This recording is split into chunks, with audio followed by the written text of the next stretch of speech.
All right, welcome back everyone to Grace Accept Evolve with James and Ray. How you doing today, James? I'm doing pretty good, Ray. How about yourself? Doing really well. Um, for those of y'all that don't know, James and I started recording just a few minutes late, and it was very synchronistic because I really wanted to squeeze in a workout today, and I've just got back into like moving my body a little bit every day. So I was I was very grateful to just get in my movement for today and all That's right. that. So Beautiful, yeah, beautiful, beautiful. Yeah, I'm glad. I'm glad it lined up and worked out because, yeah, it's good when that happens. it is. It is. Cool, cool, cool. So, do you have anything that's coming up for you that you want to start off with, or do you want me to kind of jump in on some I topics or what I we would got love to going? hear your topic. I mean, I can always fill up space, James. You don't have to ask me twice. I've always got something on my mind. But I'm very interested in some of what you want to talk about today. So, Okay, cool, cool, cool. If I recall, we kind of talked about. You mentioned we brought it up on Monday when we touched it on the topics a little bit, right? You shared a little bit what was coming up for you Monday, right? How for about me, yeah, when you got back from the holiday or all that. Okay, cool. All right, yes. so I'll start it out with the topic. So the topic I have that came up for me recently is grieving friendships. Okay. Hmm. And even the loss of like friendships. Yeah. And so like I said, I'll start off and delve into it. Well, it's an interesting observation because recently, I have people close to me that are of younger ages, family members, and just kind of hearing them go through their process of adolescence and getting older and different scenarios. And actually, interesting, I got one person close to me who she's in her 20s, also a family member, and she recently and if she ever hears this, please forgive me, but I'm not saying anything, any names. She had a well, she broke up with someone. Let's just delve into it. And part of what my brain was thinking was um I'm there for her process. And part of what my brain was thinking was like, it gets easier. At least it got easier for me as I get older. And Show it's like, does. it's like you realize certain departures or certain change in partnerships or connections, whether it's friendships, intimacy, family members, whatever the case may be, it's a part of life. Like that distance, for instance, like in some scenarios, there's temporary distance. In some scenarios, there's like permanent distance or permanent separation. In some scenarios, even temporary can last for different time frames. It can be all right. I need 24 hours to kind of compress or decompress and sort things out, or I might need 5 7 days, or hey, I'll call when I feel in a better place and that sort of thing. And so I had a situation like that. Can And I share something real quick? I do not yeah, mean go to ahead. interrupt your thought, but there's Yeah, go something ahead. so funny I want to share right before we get it. So please hold your Okay. thought. You got Yeah. it? Oh yeah, I You got got it. it? I got it. Okay, so with James talking about the breakup, I will never forget about 5 years ago, I had a breakup and I told James, me and so broke up. And he just looks me in my face. He says, "Congratulations." Mm, And when I tell mm, you this person, like we weren't on a tumultuous thing. I don't think James was waiting on pins and needles, like, oh, I can't wait for Ray to break up with this person. But I'd never had someone tell me when I broke up with somebody, and it was just a nice, healthy relationship, like, oh, congratulations. And now, every time someone tells me they break up with someone, I think, oh, I don't tell them congratulations all the time, but it's always what I think. I tell myself, don't be super sad for them, or mm, don't be overly anxious or like too into the drama. Just like observe how they're feeling and what they want to say about it, and don't just perceive it as something bad. Like, mm, mm, ever mm, since you mm, told mm. me congratulations for breaking up with my boyfriend, I was like, I had never had that perspective on a breakup. So if Mm. anybody was watching the recording and saw me just like cheesing, it's because I was just brought back 5 years of my life Nice. where that had happened. So Beautiful, Just beautiful. And to any listeners out there, if you've had a recent separation, a departure from a situation, congratulations. Even if it's a job, sometimes yeah, those what do you got, professional breakups, it's all a relationship. And so yeah.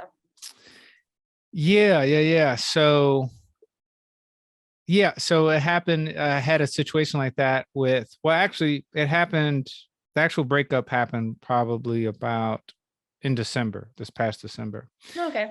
But it was interesting because even prior to that, when I would, and this person was just a friend, when I'd be around this person, I'd get the inclination of like a feeling of like, oh, something feels off. You know what I mean? It just was off. Like I wasn't used to feeling that way around the person, but intuitively or just vibration, I was like, man, it doesn't feel good, to be here. And so that happened 2 or 3 times. And then finally in December, an incident happened where I was, increasingly frustrated and, uh, it was tense. And then she was also, my friend was also had a tense situation happen for her, involving both of us. And then I was at one point, I think she was ready to, just move past it and continue, but I needed space. So I was the one that said, hey, I kind of need a break because I can't really, at least in my own case, I can't fake the funk. I can't be around you and I'm still angry. And then when we talk about it, we weren't seeing eye to eye. So I'm like, okay, well, I kind of need to process this. And so we've communicated since then, but we haven't gotten back together in person. She's been busy. I've been busy after kind of taking some time and reassessing things. I feel like it was for the best that some distance, is happening or occurred. And then so it happened on Sunday. I was just kind of, I take time out for reflection and stuff like that. And emotions started to come up to where I was really like up until now, I was navigating it, moment by moment. But yeah, I had a moment to where I was grieving. I was really grieving the missing of our interaction or the missing of this person. And not that I feel like um the interaction now would be the same or like that doesn't motivate me to be around the person now, like that grieving doesn't give me incentive to be like, oh, I need to run back and go jump back into the situation. It Mhm. actually is just me grieving the process of changing and growth and growing apart, if you will, or even maturation out of where we were 3 years ago, 4 years ago, 5 years ago, 6 years ago, da da da da. Yeah. And so, yeah, that was quite profound, and it was actually healing, quote unquote. But healing. It was heartfelt because I was like, yeah, I needed that moment to really process the loss of this, either the situation or the idea of the situation I had in my head. You know what I mean? I might have had an idea of it in my head and maybe missed some things or overlooked some things or needed some things, whatever the case may be. But anywho, yeah, I grieved it on Sunday. And so that Mhm. felt very nurturing, felt helpful. Nice. Thanks. Yeah. Kind of just sorry. I'm like just wanted to sit with it for a second because obviously some things are coming up for me too, but like it's very I guess what was coming up for me is I like how you did acknowledge that it didn't make you want to run back to the relationship, because Mm-hmm. I do think that a lot of times when we do grieve certain relationships or people start popping back into our mind and like we get sad all of a sudden that they're not there. Sometimes I even have that habit, or I've had it in the past. I won't say it's happened so much recently, but I think that the grieving and the missing, because somewhat of it could be missing. It's missing the times you had that are no longer, that you're probably grieving. Does that make Mm-hmm. sense? Like experiences are coming to mind, because I just don't feel like you'd be thinking about this person if you weren't like thinking about experience that y'all had, and it wouldn't even be worth grieving if there wasn't something good to remember, and so for a lot of instances, and I think that's when we get caught up in maybe texting someone or reaching back out, trying to set up a lunch date or something like that. And a lot of times, at least when I've done that, the person is the same.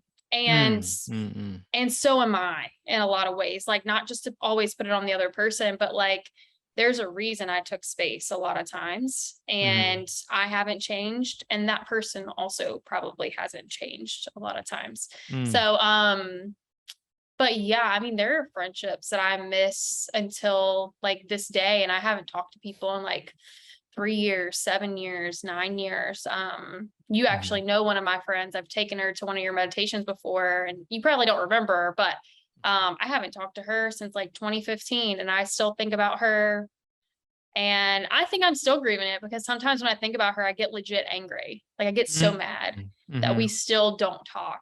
And she just left the relationship after like 10 years, 10, 13 years. Can't even remember really. It was long. She lived with me at one point in my life. Oh, wow. And it was, yeah, I still get angry at her. So I'm not over it. I'm like, I'm over it, but I'm not. But I also don't try to reach out anymore either. It's just something I continue. It's weird because you're talking about grieving relationships and like, yeah, this is one that's almost like an actual deaths, you know, people that are actually passed away, we feel those losses forever, you know, well, depending on how you view, you know, but like, I still think about grandpa sometimes and I get sad. I think about my dad sometimes and I get sad. And it's a mix of emotions and it's weird to grieve people that are still here. That's what that's come to mind a couple of times is like, it's actually sometimes harder for me to grieve people that I still care about that are here. So yeah. Well, it's I'll let that breathe a bit as well too, because it, you know, is significant as far as the reasons why people are no longer. And I guess to that sentiment, like it took me some time because I viewed myself as someone who held on to situations and relationships for a really long time, and you know, connections and bonds for a really long time. So it's actually new for me to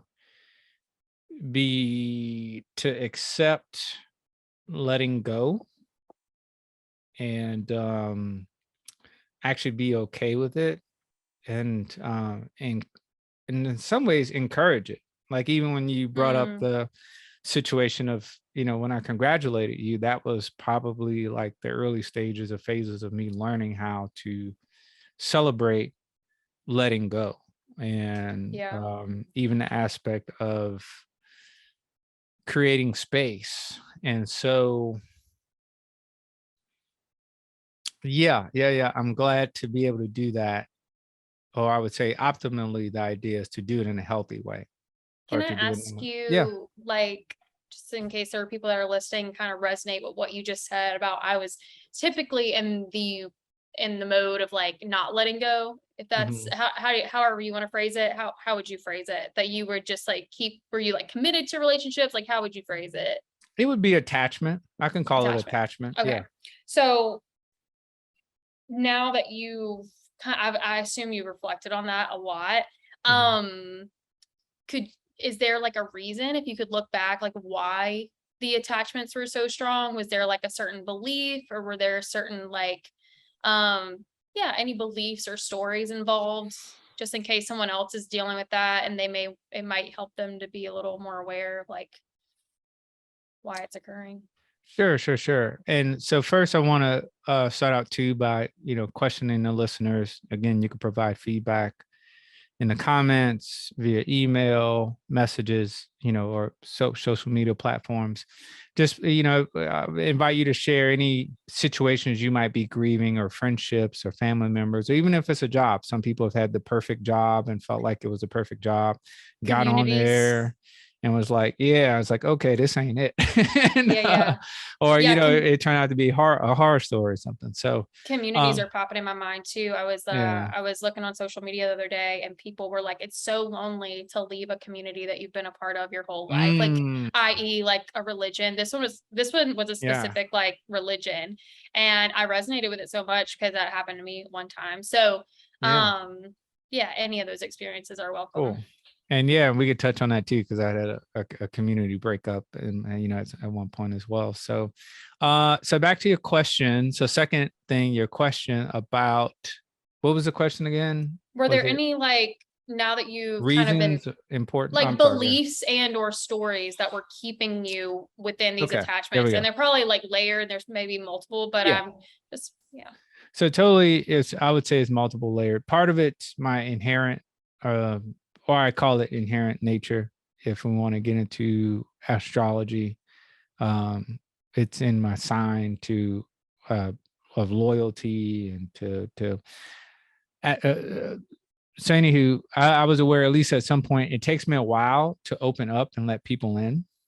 And so usually when someone, and I think we've talked about this a little bit before, like I'm very specific about the terms I use for different people. So like I might wait a little bit before calling someone a friend. In my head, I call them an acquaintance. I might wait a little time before even using the L word, love, I love you, and whoever it is, and I realize some people operate differently. So I'm just sharing how I operate, is that I'm very guarded or selective, or I need time before I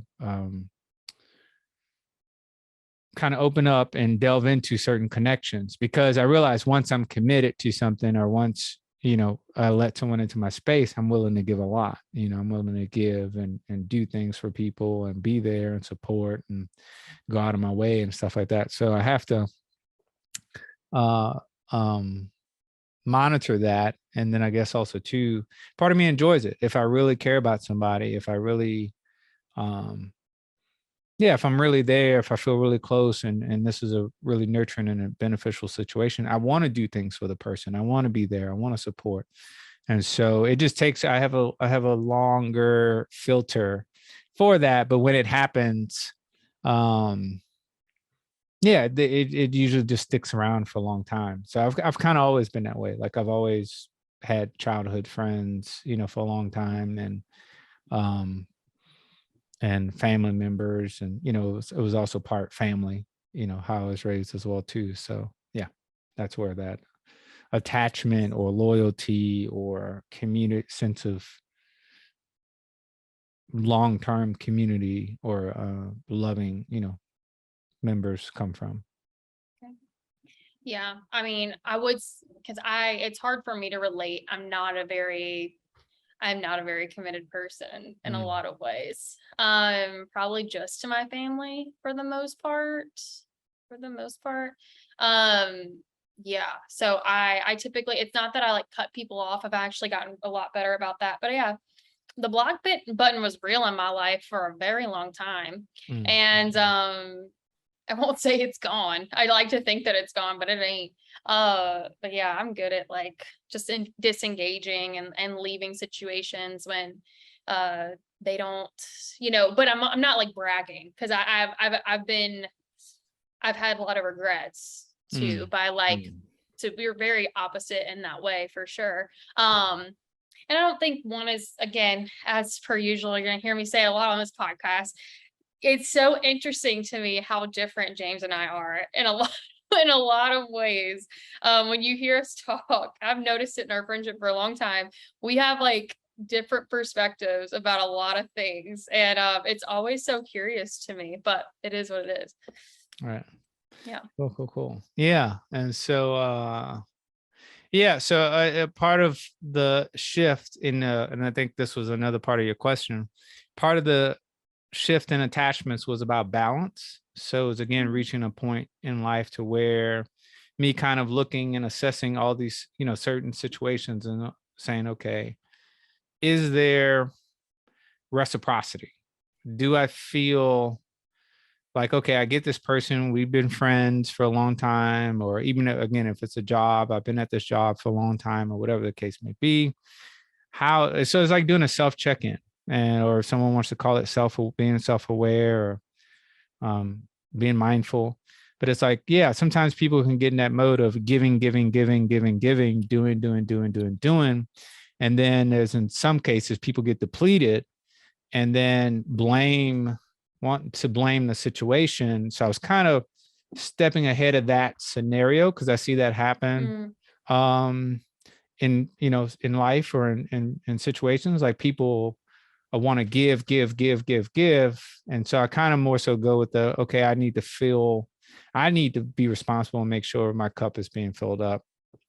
And so I need to like check. And if I have a full cup, then when I'm sure we've talked about this before over the years, if my cup is full, then I have overflow to give. Like the other, the situations in my life can get the overflow, but I'll take the accountability or responsibility to make sure my cup is full, and maybe also have trust and faith and in spirit that it's overflowing, and then be able to give the overflow or share the overflow with the people in my life. And so if I feel like if I sit at certain times and I do an assessment and say, okay, well, especially recently, I think we talked about this on the last episode of like so much activity happening in the world right now and in my own personal life. It's like, yeah, I need to see if my cup has a hole in it. I need to see where the hole is coming from. And so again, what even more came up with this particular situation, or just in life in general, what I reached was like, all right, let me assess the situations that I'm involved in, whether it's a volunteer situation or organization, whether it's a community, whether it's a for hire job or task, whether it's a friendship, whether it's a family member. Where's my energy going, and which situations feel like there's reciprocity?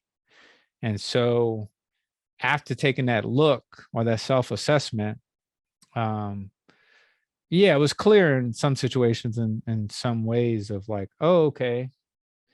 Yeah, some feel equal. Some situations feel equal, like to where, yeah, there's reciprocity and it feels balanced. But then there's imbalance in in other situations. And so there might be some there were imbalance of like I was given too much and I didn't feel like it was coming back.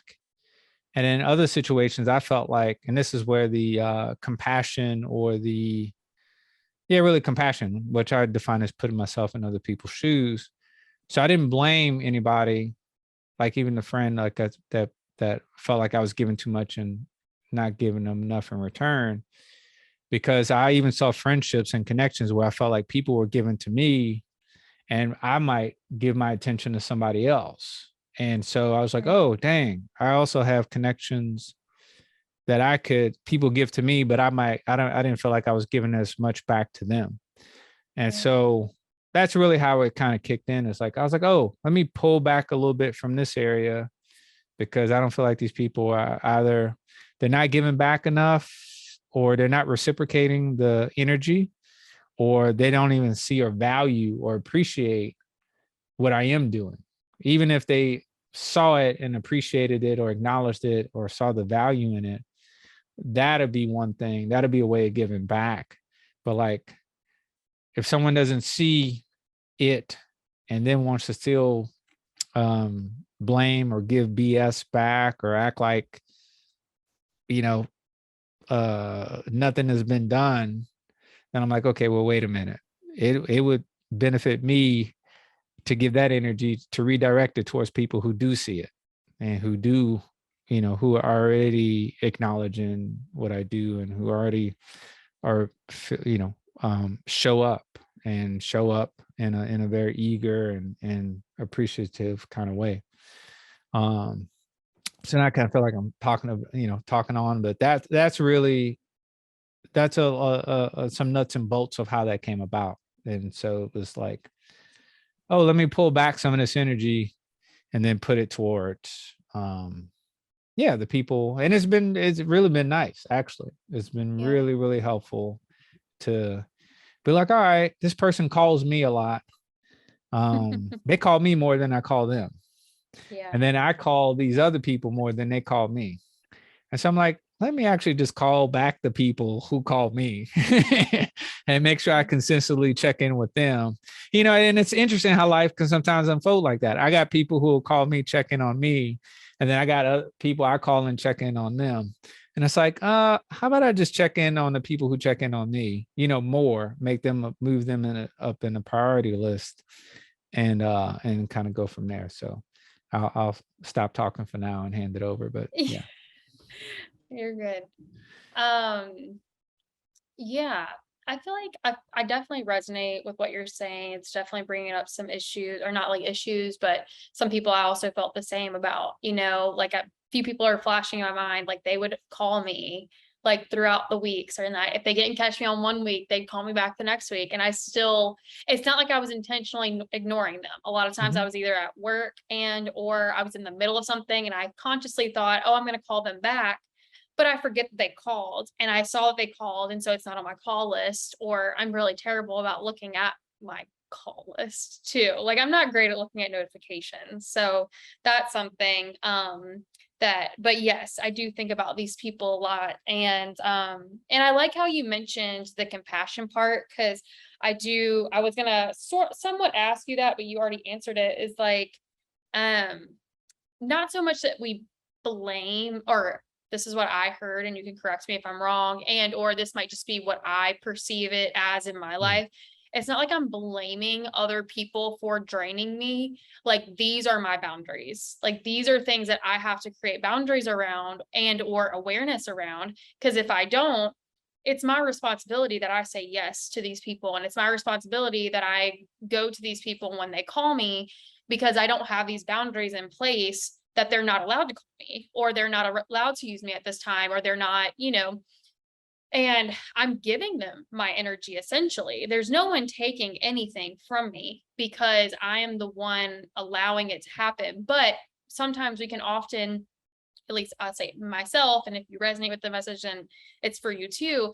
But like I'll get in this victim mode of like, oh, this person's taking advantage of me, or oh, this person is not giving back to me when I'm giving them so much. And like the universe, probably a few weeks ago, maybe a month ago, was like, Ray, nobody's taking anything from you.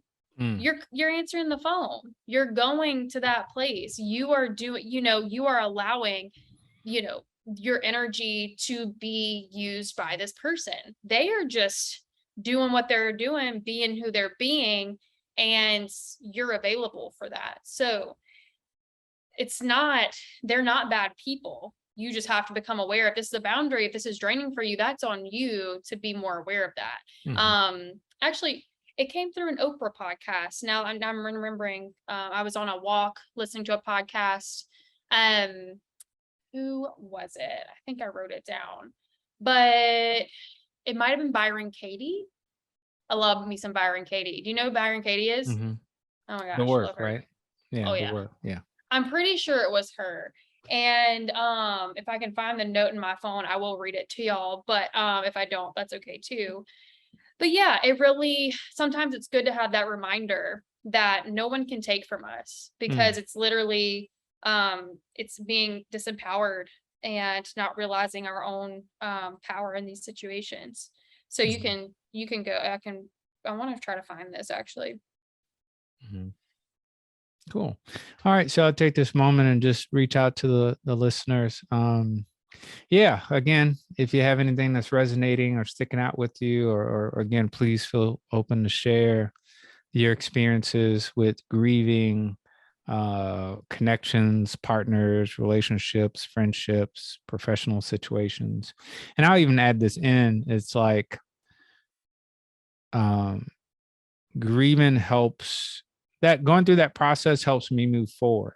It helps me grow for the next situation. And I even enjoy that saying of, or the mantra of, when one door closes, another one opens. And again, with respect to both doors, like when something is removed out of my life, I am aware that more space is created for something new. And so there's a part of me now that gets more excited. And I guess too, this even touches on the importance of having a vision, or being clear about their vision, or being clear about purpose. It's like that helps anchor me as well too, of like, oh, I'm excited about what's new to come, or what's on the way, or what's happening, or yeah, I'm just excited about the newness. Yeah. Yeah. So I Oh, did find it. uh, okay, hold on. What's that last statement? It's hard to drive while looking in the review. And Hmm. so Yeah, I like that Mhm. one of like, okay, it's cool. Obviously, the review is important and serves a purpose. It helps with the driving. Yeah. But still to get where I'm going, I have to look at the windshield, Yeah. the driver's windshield and stay focused on that. I can't stay stuck in a review. I can't drive like that. So Yeah. Yeah. I actually, yeah. I'll try to share something with you after the podcast because it's Okay. something different if I remember. But the exact quote from Byron Katie from this Oprah podcast with her was, "You disrespect yourself when you say yes, but you want to say no." So talking about people being disrespectful of us, if we're accepting the behavior, then we're disrespecting ourselves. And if we are not setting boundaries, then we are allowing for that disrespect to enter and all these things, and we're disrespecting ourselves. But I like how Byron Katie thinks. I love her teachings a lot. It's really helped me not suffer so much in situations, because when I listen to her, I just really get myself out of honestly the victim mode. I was depressed for so many years by being in this victim mode and blaming other people for my problems, or, I mean, actually, I wrote about it in my journal today. I was very upset with I wasn't upset with my parents, but something occurred to me, that that's for another podcast. It's not that I'm Yeah. not comfortable talking about it, but I don't want us to get too sidetracked off of something else. But, I was blaming my parents for something today, and yeah, it comes up a lot in my life to externalize my power, externalize my boundaries as if people should know things. Mhm. And the thing is, people are who they are and they have personalities of their own, and they're not always going to, I'm not going to say they don't care, but they may not think the same way that you think about Mm, things, and mm, or that I mm. think about things, and whoever's listening are thinking about things. And the more and more we can get ourselves out of this idea that people think the way that we think, or will do the things that we do, or give the way that we give, the more we can pull back from that, think the less suffering there will be, minimalized. I don't know. Mm, Like, yeah, I will just say less suffering. I don't think life is without suffering, but could be like diminished a little bit. mm. Yeah, yeah, for sure, for sure, for sure. So with that being said, I don't know how much time we have. Okay, we have a good bit of time left. I'll actually talk about something that did come up in my journaling today. So it's a bit of a Okay, switch. So sure. um this morning I do a program called The Artist Way. Are you familiar with The Artist Way I by heard of Julia? it. Yeah. Okay. By who? Julia Cameron. If I have the book, I don't have the book near me Yeah, right yeah, now. I think you might have mentioned it before. I heard of it. Most likely. So I've been doing this program off and on for 3 years. I never get past week 6 or 7.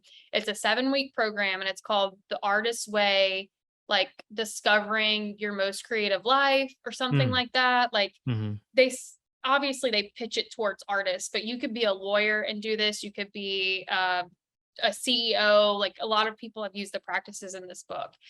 And this morning, the exercise was list 5 reasons why you're mad at God. mm, And it even said in parentheses, God can handle it.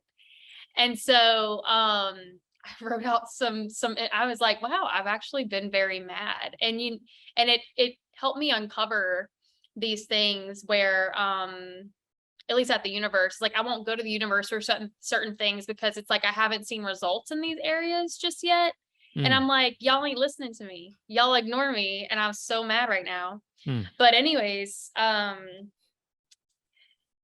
it was, I heard, because I am like clairvoyant, I receive messages and things like that. And I was like, you shouldn't let people suffer that serve you or that come to you and all these things. And the universe said something like, um, oh, well, that's where you're wrong. Like this experience will always have suffering. And that's essentially, it's like that's a part of the human life is suffering. And I was just like, huh. And then I read this book that's near me called Light is the New Black. And literally it said that pain cracks us open. And that sometimes when we experience that pain, that becomes our greatest blessing when we are exposed to that and we lean into that. And what's coming to me now is like we receive certain insights or learn how strong we are or learn how much we can trust on the universe in those situations, just different things. Whenever we are suffering, we are allowed to go deeper into our experience a lot of times. And just like even right now saying this, like, well, I don't want to, but it was interesting that I heard that and I thought I was like, no, that can't be right. I didn't hear that right. And then I literally turned to this book, this page this morning. It's like pain cracks you open. And sometimes that person that you're having an issue with is and how they act unconsciously towards you.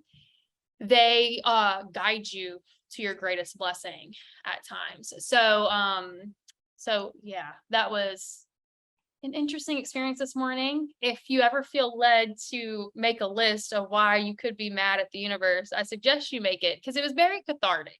Okay. Actually, talking about it, you're like, well, Ray, that doesn't sound very, peaceful and loving to get mad at God. But what it exposed for me is like, I'm actually, these moments where I felt mad is like things I don't trust the universe with. And they're like, it exposes some things I'm not going to the universe to anymore because I don't think it's going to help me because I've developed this belief around like, it doesn't listen to me. It's not helping me with this situation. It must not care about this situation for me. So I've stopped trusting in it in that way. So maybe that's why I stopped trusting it in other ways too. It just kind of starts to leak over. So, believe me, like the universe is not going to be mad at you for being mad at it. It was very cathartic for me. It really was. Yeah, I totally see that. And again, it makes me think about the list. Like I said, when I was doing this assessment of even the people in my life, or the situations in my life, or the organization situations, all that sort of stuff. It's like, yeah, once I can sit back and really assess how I'm feeling about a situation versus like just going through the motion or going through the habit of being around somebody or being involved with someone or being connected to a situation. It definitely brought in clarity and allowed me to tweak or make some adjustments. Yeah. And again, like at least the way I'm interpreting what you were sharing is that it's empowering.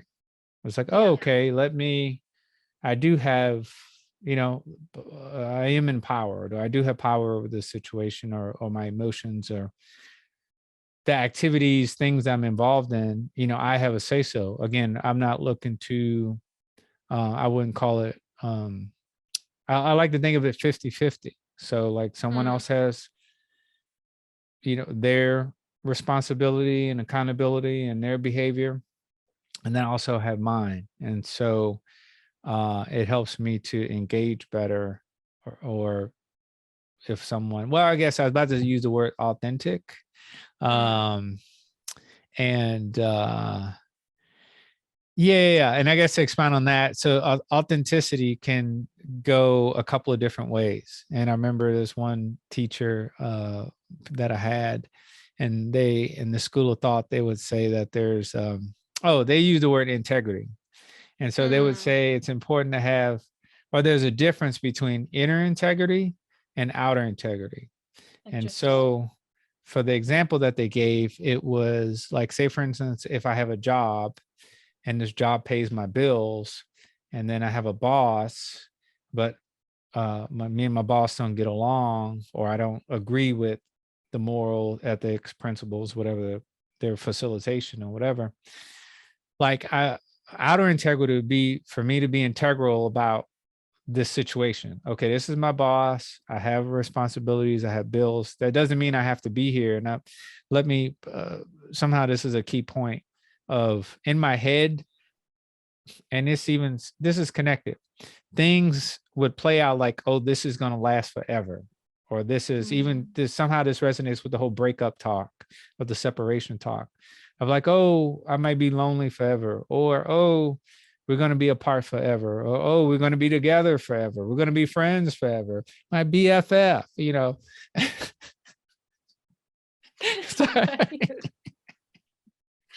And when that stuff doesn't happen, how does one cope and deal with, like, how does one navigate those, that dissolution or the dissolving of that? And so, anywho, it's a lot of pressure too. Yeah, it's just an interesting. I would just call it an interesting thing. It's a unique navigation, because again, like, let's go back and I'll bring it back to this example. But let's just think, like, as a kid growing up, I might think things last forever. You know, oh, I'm going to be a kid forever. Oh, this feeling is going to last forever. Oh, I've fallen in love for the first time. We're going to be together forever. And so it's interesting to mature and to get older and be like, yo, life really does not work that way. Like, some things stick and then some things don't. Yeah. And then trying to decipher how much energy goes into each situation, you know, can be a little, you know, it takes effort, it takes intention or attention. And so yeah, you know, and you know, yeah, I won't share this part, but anywho, so what I was gonna say, sometimes I'm thankful when things leave quickly, or the separation happens like really, really quickly these days, because I'm like, dang, that's less work I had to do. You know, it just happened organically on its own. You know, it was just a swift thing. And so it wasn't a long drawn out, like, oh, you know, like maybe 10 years ago or 5, 10 years, or like 10 years ago, breakups or separations might have been this long drawn out thing. And I would take responsibility. I was the one drawing it out. I was like, oh no, you know, this again, BFF, or we love you, I'm in love, you know, this love, let's draw this thing out. It's like, yeah, it's like, nah, this is clear. Well, I wrote something down because I thought it was interesting. Like because I think I said earlier, whenever you were like, oh, this is gonna last forever and all this stuff, and I said like it's a lot of pressure. But I wrote down, saying something will last forever also takes you out of the moment. And for those that can't see, I just fell back in my chair, because that's how much I resonated with that statement, that frequency of that statement. And that's why I said, like, when I don't tell myself, when I start to think that, and I'm like, Ray, this isn't going to last forever, like things that I want to end, I can sit with and be like, okay, it's only going to last for like 30 more minutes or an hour. But when I exaggerate it, it feels like there's more suffering involved, or there's this pressure that I feel, that the moment needs to be different, because somehow, some way, this is going to last forever. So like, there's more feeling around me to change it or manipulate it, or, you know, whatever, because I'm so uncomfortable that it's going to last forever. So I need to change this right now. It could be in like relationships too, when really you could just be having a bad day in a relationship. You don't have a bad relationship.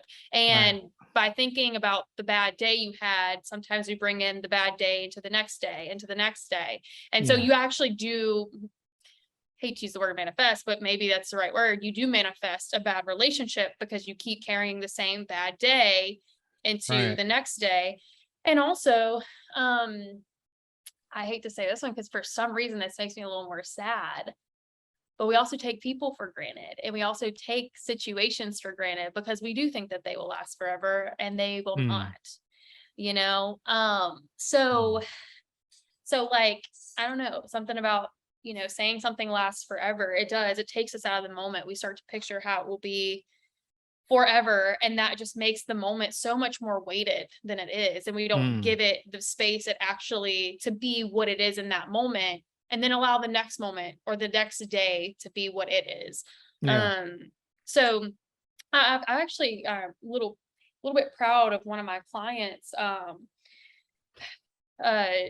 She was having trouble, again, I'm not saying names, so I hope it's okay that I share this. And actually, we'll say it's a friend, but because she Okay. actually didn't pay me for the session, so it's fine. But she expressed she was having a hard time getting a job, and doing the interviewing process was really hard for her. And I said, look, you just go and talk to them. If they offer you the job and you don't want it, you don't have to say yes. You're just basically practice going on interviews. Like, don't even worry about getting the job. Just practice showing up, Wow. going, because she was having trouble even going in the office. She would show up to the interview and then leave, not even, kind of stand up the interview.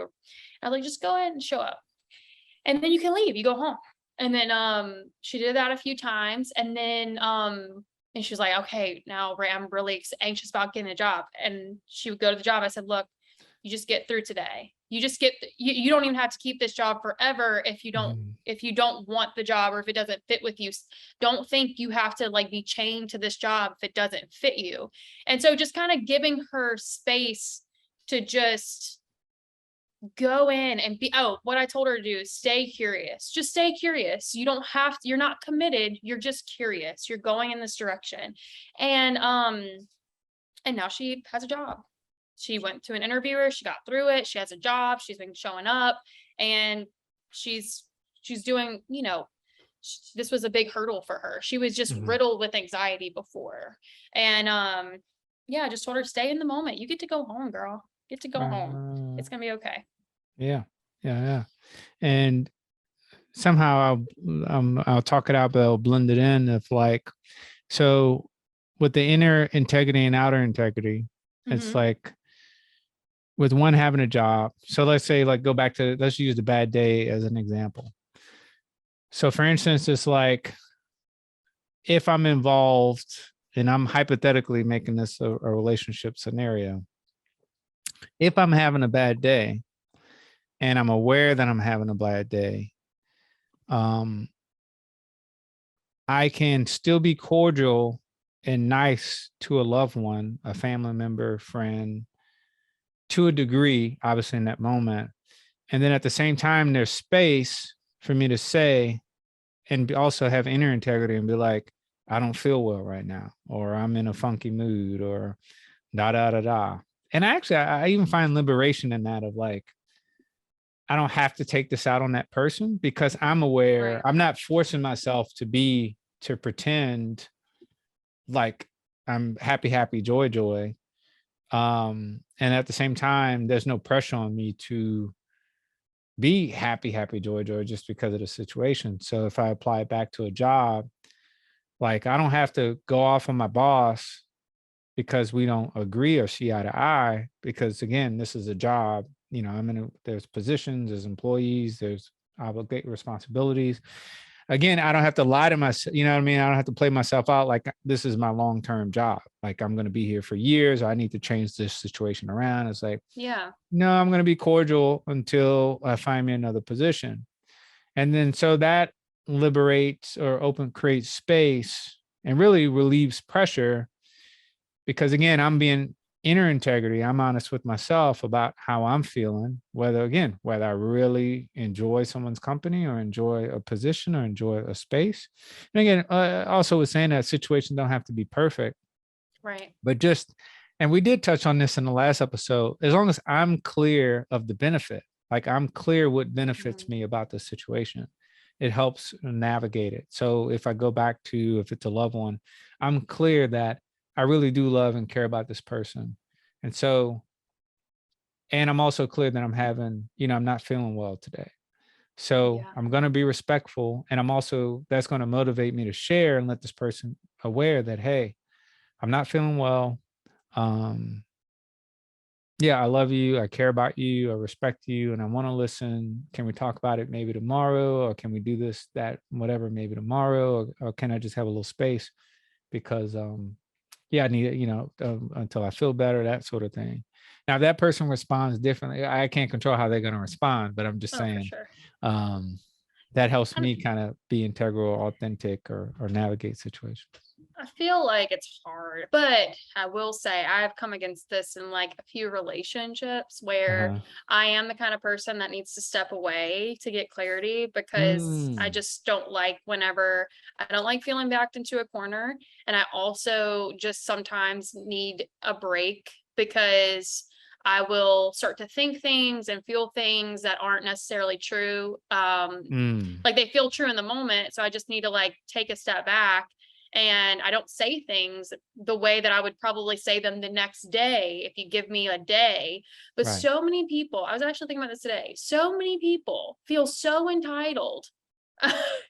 Is this going to be a soapbox for me? Just reel me in if it does. But so many people feel so entitled to your time because you have a phone and you have a text message app that works 24/7. So you need to talk to me about this right now.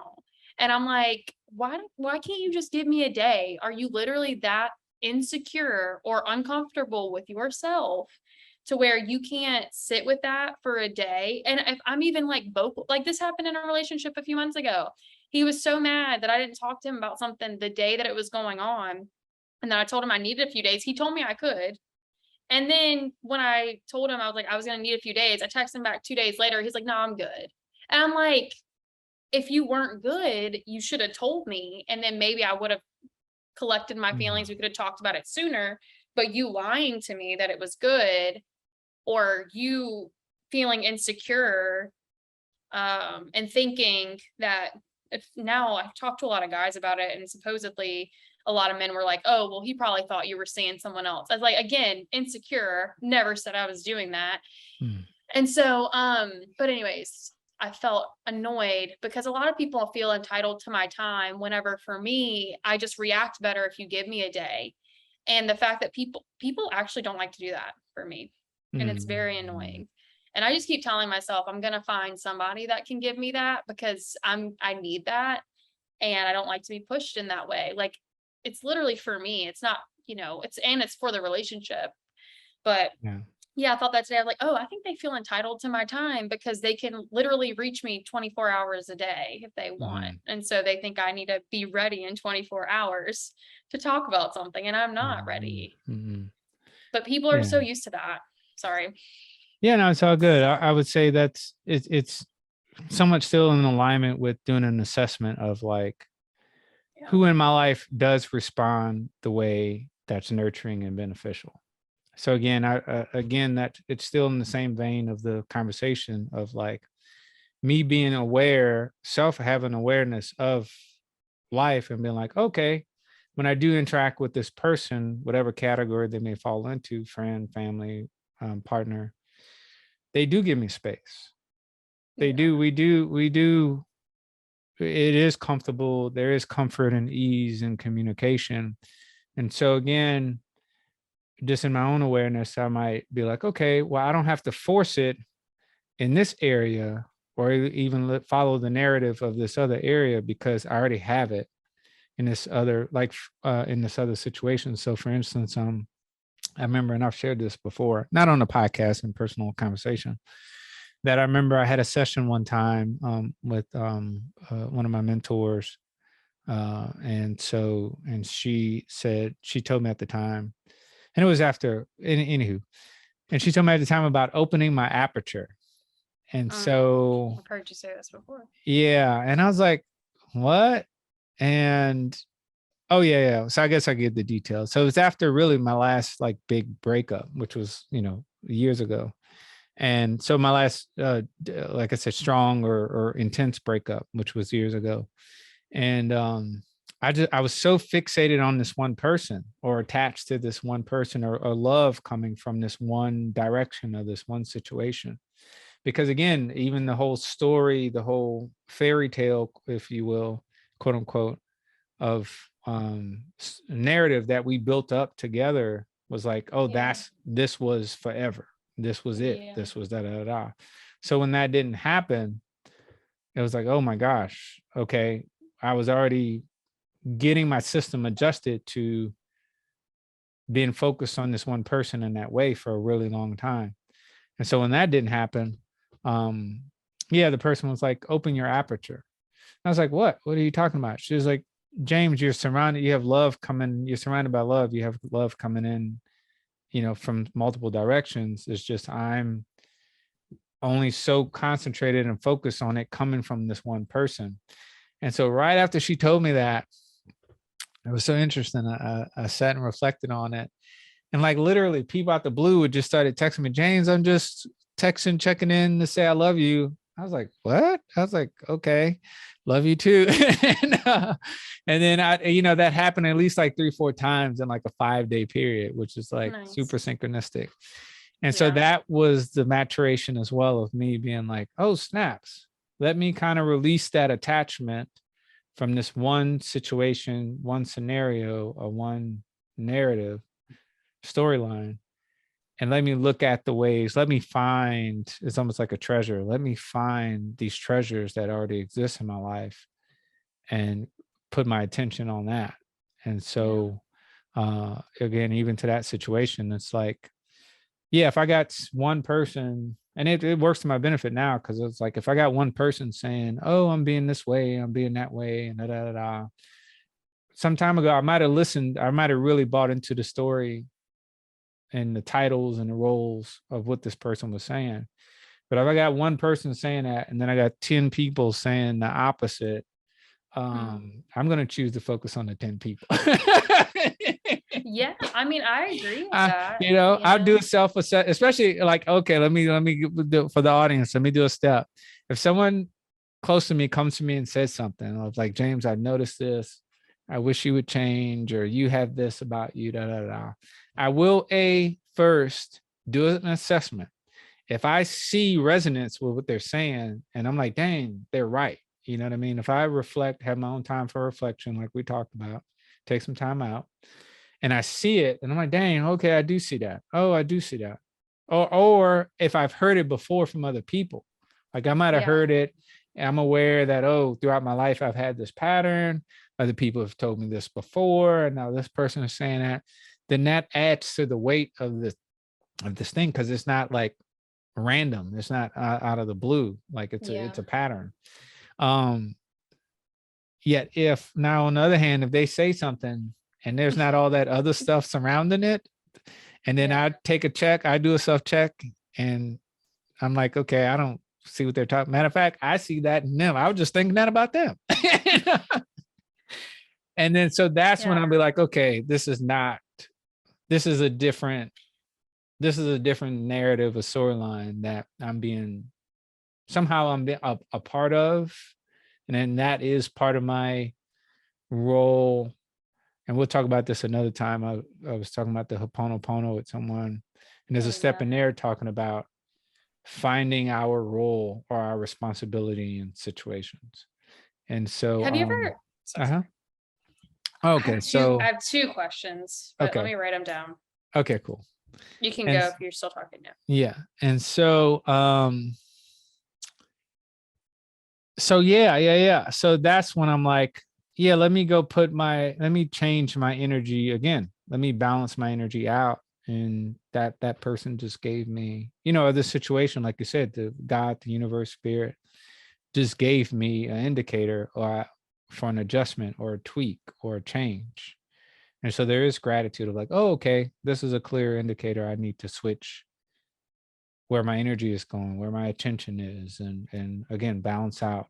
Like, oh, let me call this friend to where like we really have a good time together, or we really enjoy each other, we really laugh, we really have fun. Like I said, we're really able to be in the moment, and the moment feels good. Yeah. Thanks. No, we're not okay. We have a little bit of time left, because I'm worried that this will be like a tangent, but no, go for it. Yeah. I wrote down, do you think that sometimes someone's unconscious personality traits can bring out the unconscious trait that brings that out of us? Kind of like you said with your friend, like they were saying this about you. Could it be true that somewhat you might have been doing that in that relationship, because either maybe mirroring or defending some of their unconscious trait, that when you're with other people, that doesn't come out of you as easy because they're not giving that unconscious energy? Does that make sense? Totally. Like they might legit have been seeing that because of something that comes up in us, but like just doesn't come up in us in other relationships. Right. No, that's a good point. So it's a yes and a yes. So yes, it can be, and I'm just speaking from personal experience. I've had experiences where, again, how we started out, when I first met the person, like if this is a long-term friendship over some years, a long-term family member, whatever, I've I talk about evolve, that's in the name of not podcast. I've shifted from who I was when I first met that person. So like I might have been working on myself and been through some processes and healed some things or try to work hard to change my behavior patterns. And so now when I met that person, I might have been on that frequency, or I'll even say, the universe or the way God or spirit will show me, I'll have a little inkling of, like, I'll think I'll be over a certain behavior pattern. Yeah. And then a situation will arise where it, like you said, it brings it out. Right. And so the situation will pop up and show up just to show me, I ain't gonna say just, but as part of the reason or the part of the gift or the benefit is to show me that, oh, okay, I thought I was over this, but there's still a little bit twinge of attachment or inclination of it there. And there's more clearing that can happen. So yeah, I've had that happen.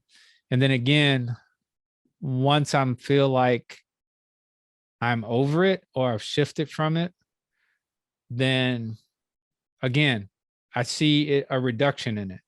So like if I felt like it was super still current and active, it would be happening and popping up in multiple areas of my life. But if it's only happening in this one situation, again, going back to that compassion or putting myself in other person's shoes, it's not that I can't relate or identify, because I've done it, had the same behavior, had to grow from it, learn from it, all this kind of stuff. And again, it's still there still exists somewhere in me. It's just that it's not my dominant thing. And actually, to even say this to the audience as well, that was also a clue of my growth, because I would have followed that storyline and stayed in that pattern for a long more period of time. Like even people wanting to have a conversation, it's like, yeah, I could see the pattern, I could see the story, I can see the narrative, I can even feel the energy coming up in me wanting to go down that road and engage. Right. But a part of me, some awareness or consciousness is there to be like, I choose different. Yeah. And so it's more important for me to choose something different, than to keep going down that same road, especially if it doesn't feel healthy or if it doesn't feel progressive or something like that. And so, yeah, I definitely, to short phrase it, I definitely see the reflection in it. I definitely see the connection to it. I definitely empathize, compassion, feel with the person. Again, this is anger might happen in a moment, and it might be a little rush of exhilaration to be like, no, or talk about, da da da da. But actually, I probably wouldn't even, just personality wise, I wouldn't do it to him. I wouldn't. No, anywho, so it's okay for that to come out a little bit, but a part of me doesn't fully believe it, because I'm aware, like, it's it's a little deeper, or it's just a habit, it's just a pattern. And I kind of want to write down what might come up for us next week, because we don't have time, because actually something really cool happened today, but we don't have time to talk about it. But I kind of want to, because it was really cool. I might talk about it on my TikTok today, just so I don't forget it, because it was cool. very, very insightful. And I'll just give y'all a preview just in case we do talk it on the next episode. I kind of got into, do I want to say a heated discussion with a Christian person today? Okay, cool. Yeah, we can say that. Like my friend this whole time for a while, thought I was a Christian. And I was very much like, and he was like, we need to put God back in school and stuff like this. I said, and he's like, and this country started going downhill when we took God out of school. And so that spurred maybe a 20-minute conversation. And this was actually, we're friends at work, so we can call him also a coworker. And I'm pretty sure everybody heard me and my stances on like a lot of different things. And I work in a a parish in Louisiana that is very conservative Christian, and I'm in there talking about how gay people need to be loved, and when your child sees a gay person, you should be telling them, hey, I mean, even if you disagree with it, you can say, hey, we don't live our life that way, but we love them. Like, instead of being like, that's gross, don't you ever do that, and anyways, we had a whole conversation about God in school and what's going on in the world, and I will just say it ended very well. And I want to say how it ended, because they said something to me that, like, we think, now I'm not saying you can do this with everybody. I think this person ended well because this person respects me a lot. And the way I talked to him, I noticed myself saying, well, I feel what I'm hearing, and it could be wrong. And I feel like I hear this.